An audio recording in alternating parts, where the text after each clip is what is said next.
Makin edan. Novel Bamukmin merasa jago agama dari Presiden dan Wapres.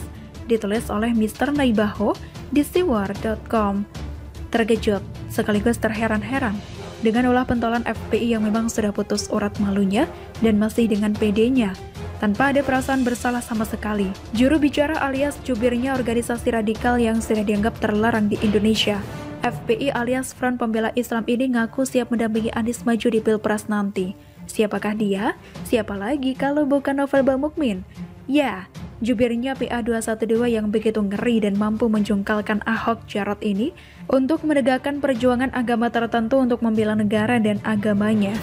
Untuk membela agamanya, apakah di negeri ini yang sudah merdeka selama 76 tahun ini masih dikungkung oleh penjajah agama? Bukankah agama mereka sudah berpenduduk dengan agama terbesar di negara ini? Memperjuangkan agama dan ideologi apa yang akan mereka tegakkan lagi di negara ini? Bukankah kita sudah sepakat dari sejak awal Indonesia merdeka bahwa negara kita ini memiliki dasar negara Pancasila dengan Bhinneka Tunggal Ika? Bukankah Indonesia disepakati untuk menghargai keberagaman agama? Tidak ada satupun agama yang lebih superior. Semua agama harus dihormati dan dihargai. Kita sepakat, ideologi bangsa adalah ideologi Pancasila dengan 5 sila. Dan saya setuju saja ketika Wakil Sekjen PA212 si Novel Bamukmin ini bilang mengaku siap mendampingi Gubernur DKI sekarang yang menangnya lewat jualan ayat dan mayat alias jualan agama alias jualan politik identitas ini apabila maju menjadi calon presiden. Novel mengaku siap menjadi cawapresnya sebagai bagian dari jihad konstitusi yang pernah didengungkan oleh si Imam Jumbo yang sekarang sudah divonis 4 tahun penjara itu. Novel mengatakan, jihad konstitusi sebelumnya pernah diupayakan oleh dirinya bersama Akta pada saat Pilpres 2019 ketika mencoba mengusung Prabowo Subianto dan Ustadz Abdul Somad. Tetapi rupanya rival Prabowo, Presiden Joko Widodo juga menggandeng cawapres dari kalangan ulama yakni Ma'ruf Amin. Novel dengan PD-nya mengatakan mendapatkan wangsit, restu dan amanah dari seorang imam jumbo yang doyannya lari ke Arab Saudi sebelum resmi ditangkap setelah bertahun-tahun bertapa di Arab Saudi. Imam Jumbo ini akhirnya pulang dengan sejuta dilema, di mana tak pulang akan dideportasi. Pulang ibarat disambut dengan gegap gempita namun akan menghadapi berbagai kasus. Akhirnya, si Imam Jumbo ini lebih memilih pulang dengan bertamengkan para pendukungnya yang militan itu. Si Imam Jumbo merasa tampil di medan perang, memimpin jihad melawan pemerintahan yang sudah diakui itu.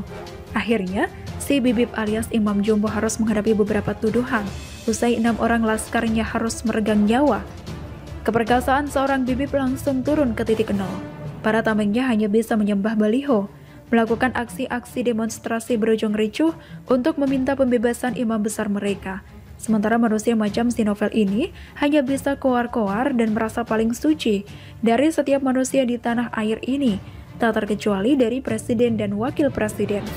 Si Novel ini menganggap dirinya paling benar.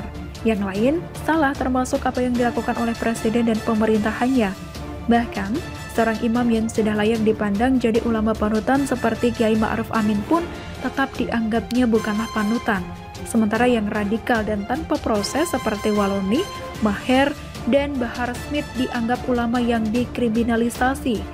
Dan lagi-lagi, si Novel ini masih menyimpan dendam dengan kekalahan di Pilpres 2019 lalu. Ide sosok selalu merasa di atas daripada di atas. Bahkan sekarang dia merasa paling jago agama. Sampai-sampai dirinya membandingkan dia dengan Presiden Jokowi dan Wakil Presiden Ma'ruf Amin.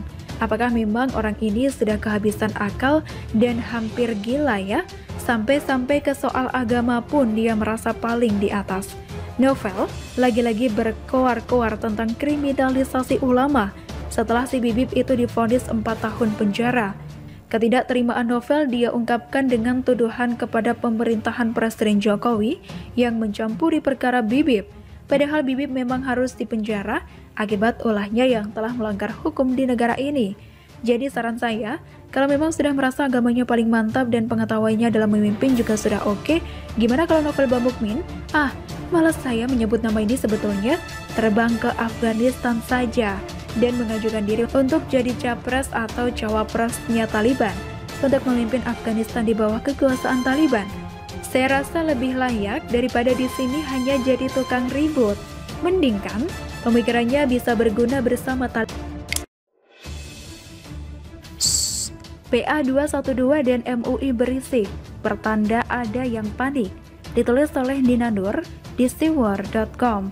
Mungkin hanya terjadi di Indonesia ketika negara dan bangsa menghadapi musuh bersama, yakni pandemi COVID dan imbas ekonominya. Pada saat yang sama, ramai pula gerombolan pengacau memanfaatkan suasana, memancing di air keruh, memanfaatkan kondisi yang lagi sulit, bergerak di antara celah-celah untuk membawa kepentingan politis tertentu, yang ujung-ujungnya adalah meminta presiden yang sah untuk turun, tanpa bisa memberikan alasan kuat berdasar bukti otentik, sekedar orasi yang membawa-bawa nama rakyat.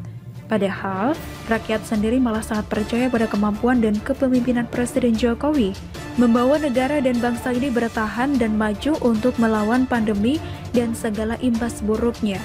Berbagai cara pun mereka coba, dari orasi di dalam demo yang berujung anarkis, yang di demo apa, yang diorasikan selalu minta presiden turun, lalu deklarasi di depan publik, kemudian membawakan narasi pemakzulan presiden di seminar online, hingga nebeng gerakan-gerakan mahasiswa. Pokoknya, ujung-ujungnya selalu minta Presiden Jokowi turun. Padahal jelas-jelas bahwa Presiden Jokowi adalah pemenang yang sah dari pemilu yang sah. Makanya mereka yang kerap teriak-teriak Presiden turun mendapatkan julukan sebagai barisan sakit hati yang kalah dalam Pilpres tapi tidak juga bisa move on. Dan mereka ini tidak akan pernah berhenti. Pemerintah dan rakyat kerja keras melawan pandemi dan memulihkan ekonomi. Mereka juga kerja keras membawa agenda pribadi, memperjuangkan rasa sakit hati yang tidak pernah mati, mengganggu kerjaan pemerintah, bikin polemik, bikin provokasi. Sebut Jokowi gagal ketika ekonomi Indonesia masuk kondisi resesi. Padahal negara-negara lain juga sama saja kondisinya. Begitu Indonesia berhasil keluar dari resesi ekonomi, semua sunyi senyap. Lalu narasi pun dialihkan ke topik lain, seperti utang luar negeri dan perpanjangan periode jabatan presiden menjadi 3 periode. Masyarakat awam yang sebenarnya tenang berusaha dibuat selalu bergolak dengan segala macam polemik. Apa nggak capek? Saya kira, melihat gelagat para pengacau ini, Presiden Jokowi pun sesekali mengeluarkan jurus untuk menggebrak dan menohok gerombolan ini. Jurus yang dipakai oleh Presiden Jokowi kali ini adalah menggelar kekuatan politik, memperlihatkan seberapa besar kekuatan yang dihadapi jika ada yang mencoba menggoyahkan kestabilan dan keamanan negara ini. Kekuatan politik ini tentunya akan berimbas pada pemilu 2024 nanti, juga untuk memastikan bahwa siapapun nanti yang akan diusung sebagai capres pada 2024 merupakan orang yang punya visi dan juga misi seperti Jokowi, agar segala pembangunan yang sudah baik ini bisa diteruskan dengan komitmen yang sama, yakni terjaganya uang rakyat untuk sebesar-besarnya manfaat buat rakyat. Pada akhir bulan Agustus lalu, Presiden Jokowi mengumpulkan para pemimpin koalisi partai politik yang mengusung pemerintah, yakni PDIP, Gerindra, Golkar, PKB, Nasdem, PBB, dan juga PAN. Jika ditotal maka partai koalisi ini menguasai 471 kursi atau 81,9% kursi di DPR, sebuah kekuatan politik yang bisa dibilang raksasa. Presiden Jokowi tidak berhenti di sana saja. Kalau menggebrak itu harus total, tidak tanggung-tanggung. Hari Rabu lalu 1 September, Presiden Jokowi juga mengumpulkan para pimpinan partai politik koalisi yang tidak memiliki kursi di DPR, yakni PSI, PKPI, Perindo, Hanura, dan PBB. Mereka adalah partai politik yang perolehan suaranya pada pemilu 2019 tidak mencapai ambang batas parlemen 4%. Walaupun demikian, secara kolektif, kekuatan politik mereka juga besar, sekitar 7,11% suara nasional atau sekitar 9,9 juta suara rakyat pemilih. Gimana nggak keder yang melihat kekuatan politik sebesar ini? Artinya, dukungan politik terhadap Presiden Jokowi sangat besar untuk terus merealisasikan segala proyek strategis maupun langkah-langkah pemerintah dalam penanganan pandemi dan pemulihan ekonomi. Kekuatan terbesar ini pasti bikin panik para lawan politik Presiden Jokowi. Dalam kepanikannya, mereka pun berusaha melawan. Dalam kebingungannya, mereka mencari celah yang bisa dipakai untuk menohok balik ke Presiden Jokowi. Saking bingungnya, narasi lama pun dimainkan, yakni isu Jokowi 3 periode. Isu yang sudah tenggelam dan tidak laku. Namanya juga panik. Isu 3 periode ini kan pernah berkembang lalu lagi sendiri, karena memang sudah dibantah beberapa kali oleh Presiden Jokowi. Sudah tahu tidak laku, mengapa dipakai lagi? Karena yang memakai sudah mentok, sudah panik dan bingung. Sudah tidak tahu lagi mau pakai isu apa lagi. Mau pakai isu PKI, hahaha, siapa yang peduli? Isu pun dinaikkan.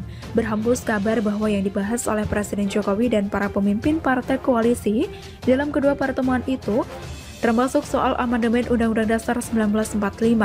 Untuk memuluskan realisasi wacana Jokowi 3 periode, PKS pun menyebut adanya manuver politik untuk menggalang dukungan amandemen Undang-Undang Dasar 1945. Senada, Demokrat juga mengemukakan dugaan bahwa adanya PAN di dalam pertemuan itu sebagai partai baru dalam koalisi pemerintah adalah untuk memuluskan amandemen Undang-Undang Dasar 1945. Padahal Ketua MPR yang juga Waketum Partai Golkar, Bambang Susatyo sudah menegaskan bahwa ada upaya memelintir soal amandemen Undang-Undang Dasar 1945 yang sebenarnya terbatas hanya terkait dengan pembahasan pokok-pokok haluan negara atau PPHN. Namun, berusaha dipelintir dan digoreng menjadi upaya perubahan periode masa jabatan presiden menjadi 3 kali. Bahkan PA 212 juga ikut bersuara, mengancam akan mengepung gedung DPR atau MPR apabila wacana amandemen Undang-Undang 1945 diteruskan, terutama buat amandemen yang memperpanjang masa jabatan presiden.